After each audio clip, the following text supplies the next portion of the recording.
Hey guys, it's Val. What's up? Today I'm going to be reading from chapter 3 of this book, Josefina's Surprise, A Christmas Story. And it's the third book in the series. Chapter 3, The Silver Thimble. And they did start repairing the altar cloth the very next day. Everyone except Clara. Josefina helped Tia Dolores wash the altar cloth in warm, soapy water and rinse it in clear, cool water. Gently, Tia Dolores wrung out the cloth. Then she and Josefina spread it to dry in a sunny corner of the backyard. When the cloth was dry, Anna ironed it smooth, being careful not to scorch it with the hot irons heated by the fire. Francesca helped Josefina mend some of the holes the mice had chewed, and Tia Dolores cut off the ends where the holes were too big to mend. She attached a new piece of material in its place. At last, the time came to begin the kokla embroidery. Tia Dolores and the four sisters gathered in front of the fire as they did every evening. Tia Dolores spread out the altar cloth. "What shall we embroider?" she asked, looking at the sisters. Josefina looked at the altar cloth. Firelight brightened the colors of the designs that Mama had stitched. Josefina had an idea. "Wait," she said. Very quickly, she went to her room and found her memory box, the little box in which she kept things that reminded her of Mama. She brought the box back to the fireside. "Mama made the altar cloth," she said. "I think we should embroider things on it that she loved. Maybe the things in my box will give us ideas." Josefina opened her memory box, and Francesca took a swallow's feather out of it. "Mama loves swallows," Francesca said. "I'll embroider swallows and other birds on the altar cloth." Anna took a bit of lavender-scented soap out of the box. She smelled it. I'll stitch sprigs of lavender," she said. "Mama loved its scent." "And I'll embroider leaves and flowers," said Josefina, as she took a dried primrose out of her memory box, because Mama loved them. "And what will you embroider, Clara?" Tia Dolores asked. Clara was only halfway in the firelight. She looked at the altar cloth with critical eyes. "It doesn't matter," she said. "We can't make the cloth look right again without Mama anyway." "We can," said Tia Dolores firmly. "It'll take time, but we can repair it. And if we all work together, I think we'll even enjoy doing it." Clara drew back out of the light, but Josefina saw her face. It looked sad, as sad as it did in the moment Josefina had seen Clara holding Nina and crying. Suddenly, Josefina felt sorry for Clara. "Doing the kokla embroidery makes us miss Mama too, Clara," Josefina said. "It makes her seem very far away, doesn't it?" Clara didn't answer. "Perhaps this will help," said Tia Dolores. She reached in her pocket and took out a silver thimble. "Your Mama gave this to me a long time ago, when we were girls. She was trying to teach me how to do kokla. I didn't like it, because I kept pricking myself with the needle, and it hurt. She gave me the thimble to protect my finger. Now, all of you may use it to protect your fingers." Clara leaned forward on her stool. She gave the thimble. She looked at the thimble and then at Tia Dolores. "If Mama gave something like that to me, I'd keep it forever," she said. "I wouldn't dream of giving it away." "Just like Nina," thought Josefina with a heavy heart. "But it makes me happy to share the thimble," said Tia Dolores. "When we use it, we'll think of your Mama with every stitch we make. Perhaps it will make her seem closer." not farther away. Oh, please, may I use it? Josefina asked. Tia Dolores handed the silver thimble to Josefina, and she put it on her finger. It looked shiny in the light of the fire. As she began stitching, Josefina used the thimble to help push the needle through the cloth. She knew Clara was watching her. When Josefina started to tie a knot at the end of the wool she was using, Clara moved next to her. Don't, said Clara. Have you forgotten?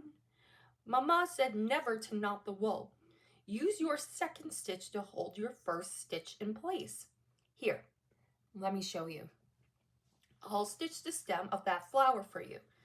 Clara spread the cloth over her knees and took the needle from Josefina.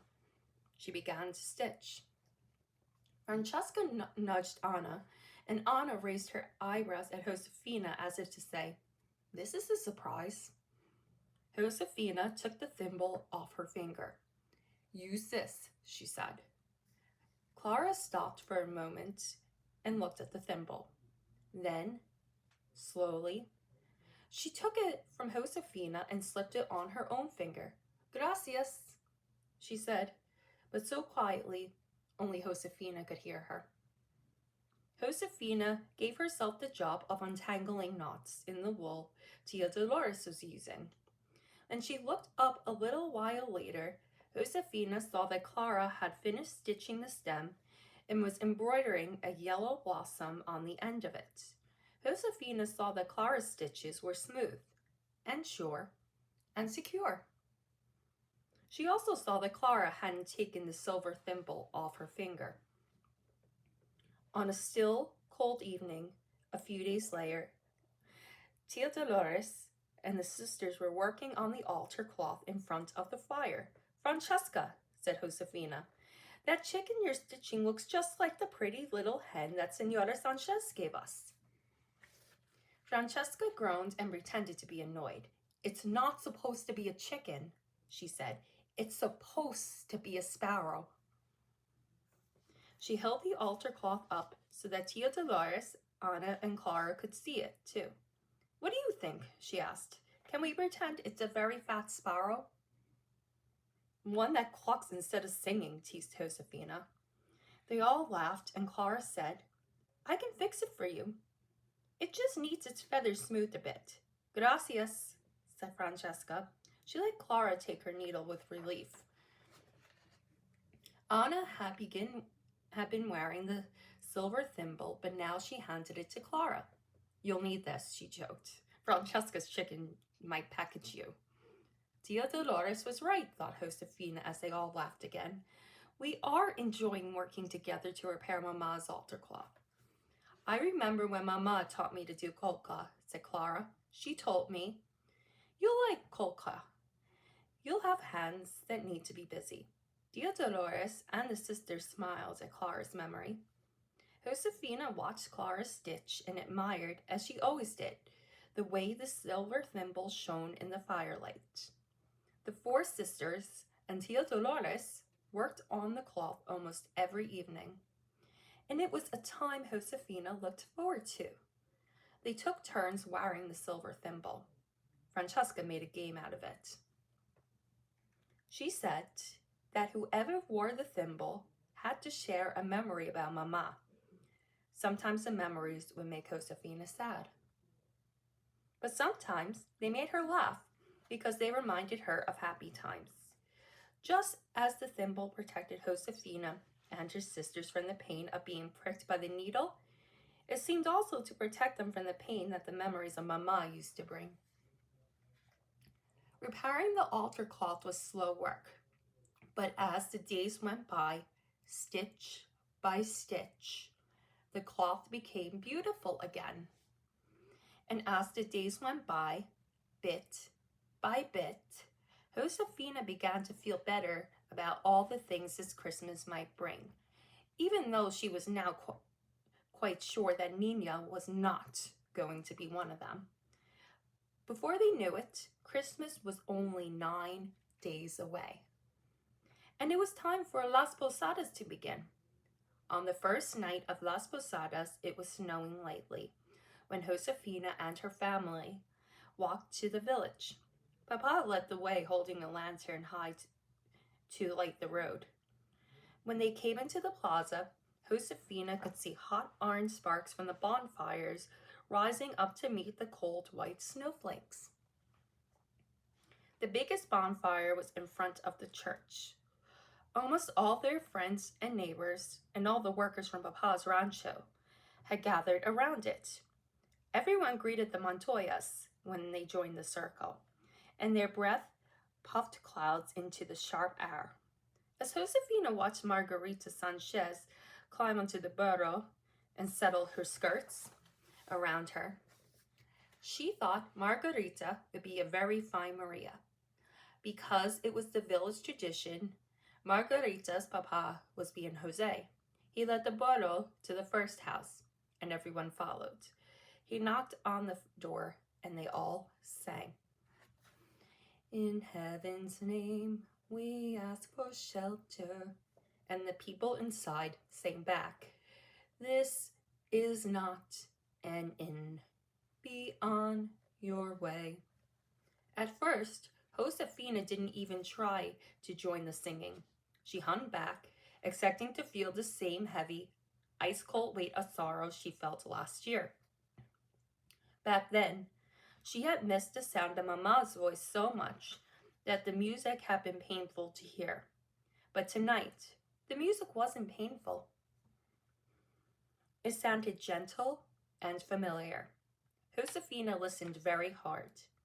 It seemed to her that the music helped her remember the sound of Mama's voice, and so she was glad to hear it. Josefina looked at the faces that surrounded her. She saw Senor Garcia's thin, kindly old face, and Margarita Sanchez's young, round face.